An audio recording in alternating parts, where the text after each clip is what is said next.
पूरी जिंदगी निकल गई है लोगों की, पूजा पाठ आरती मंदिर जाते तीर्थ जाते, पर नाम नहीं कमा पाए। क्यों? भटकती भक्ति है ये, बनावटी मतलबी भक्ति है ये। इससे नाम नहीं मिलेगा, इससे यश नहीं मिलेगा। और तीर्थ में जाकर के जिसको पाने की भावना से गए हो, बिना उसे पाए लौट आते हैं अपने घर, तो नाम कैसे होगा? तीर्थ में जाकर भी जिसे पाने के भाव से घर निकले हो छोड़ करके, तो फिर उसे पाकर ही सांस लो तो भी तुम्हारा नाम निकल जाएगा। राजस्थान की एक महिला है जो 300-400 साल पहले वृंदावन आई थी, लौट के नहीं गई।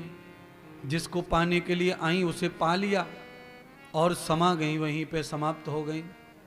कौन है वो महिला? मीराबाई। तो नाम हो गया कि नहीं हो गया? फिर आज भी वृंदावन में लाखों महिला आती हैं, लाखों। पहले महिला नहीं आती थी, क्योंकि 100 साल पहले महिलाओं को तीर्थ में जाना वर्जित था। ज्यादा दिन नहीं हुए, देख लो 100 साल में इतना परिवर्तन आ गया कि तीर्थ में पुरुष कम और महिला ज्यादा हैं। 100 साल पहले कथा श्रवण करने का अधिकार भी महिलाओं को नहीं था, पुरुषों को ही था। 100 साल पहले हवन यज्ञ पूजा पाठ में बैठने का अधिकार भी छिना लिया था। 100 साल में सारे अधिकार वापिस आ गए महिलाओं के। और 5000 साल पहले आज जो अधिकार महिलाओं का है, ऐसा ही अधिकार था। महिला वेद पढ़ सकती थी, महिला शास्त्र पढ़ सकती थी, महिला यज्ञ कर सकती थी। और पहले तो बिना महिलाओं के यज्ञ होता ही नहीं था। राम जी ने यज्ञ किया था और सीता उस समय नहीं थी।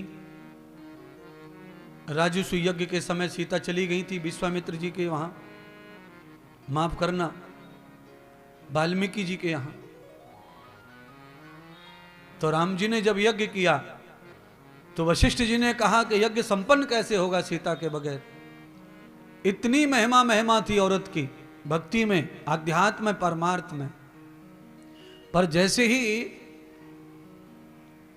कल्चर बदला यहूदियों का, पाषाण आया और आर्य संस्कृति जैसे ही कन्वर्ट हुई, बदलाव आया हिंदू संस्कृति का, तो बहुत सारे बदलाव आ गए। और इतने बदलाव आ गए कि महिला को पढ़ना लिखना, उसके लिए भी इनके कान में कांच डाल दिए जाते थे पीस कर। इतना दुख, इतना परेशानी, इतना अछूत, ऐसा ऐसा आडंबर देश में और सनातन में आया। और आज महिलाएं बढ़ चढ़ करके भाग लेती हैं। बिना महिलाओं के कलश यात्रा होती नहीं है महाराज। अच्छा बोलो, आज एक कलश रह गया था, महिला कम पड़ रही थी, तो एक कलश पीछे से भैया उठा के ला रहे थे, तो उनको बहुत टेंशन था। एक भैया ने कलश उठाया था, तो वो टेंशन में ही था, कलश को लेकर परेशानी में, टेंशन में था। तो हमने कहा ऐसा कौन सा बम पकड़ लिया तूने, इतना घबराया हुआ, इतना टेंशन में था, इधर उधर देख रहा कि कोई ले ले, कोई ले ले, कोई ले ले। मैं ये कह रहा हूं कि तुझे आज सिर के बल नाचना चाहिए खुशी के मारे कि तुझे पुरुष होके भी स्त्री का भगवान ने आशीर्वाद दिया कि तू स्त्री भी तू ही, पुरुष भी तू ही। क्योंकि भक्त का कोई लिंग होता नहीं है, भक्त भक्त ही होता है। इसीलिए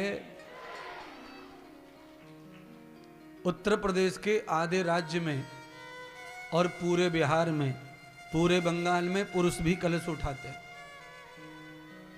गोरखपुर, बस्ती, गोंडा, बनारस साइड में पुरुष भी कलश उठाते यात्रा में। और बिहार में तो सचमुच में उठाते हैं। कलश की महिमा, इतनी महिमा है, इसको कौन उठाए कौन नहीं ये मत सोचो पगलो। गंगा को उठाने वाला कौन है बताओ? कावड़ कौन लाता है? कावड़ लाने वाली ज्यादा संख्या किसकी है? पुरुषों की।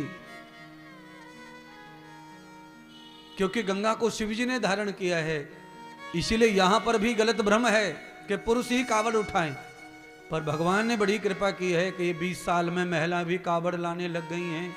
अब बराबर कंधे से कंधा मिलाकर महिला भी गंगा को सिर पर धारण करके ला रही है। किसी चीज में महिला कम नहीं है। हर चीज में महिला पुरुषों से ज्यादा ही ज्यादा है। पर वो तो निकम्मों ने, आतंकवादियों ने, दुर्जन कुछ आए जिन्होंने महिलाओं को पीछे कर दिया है।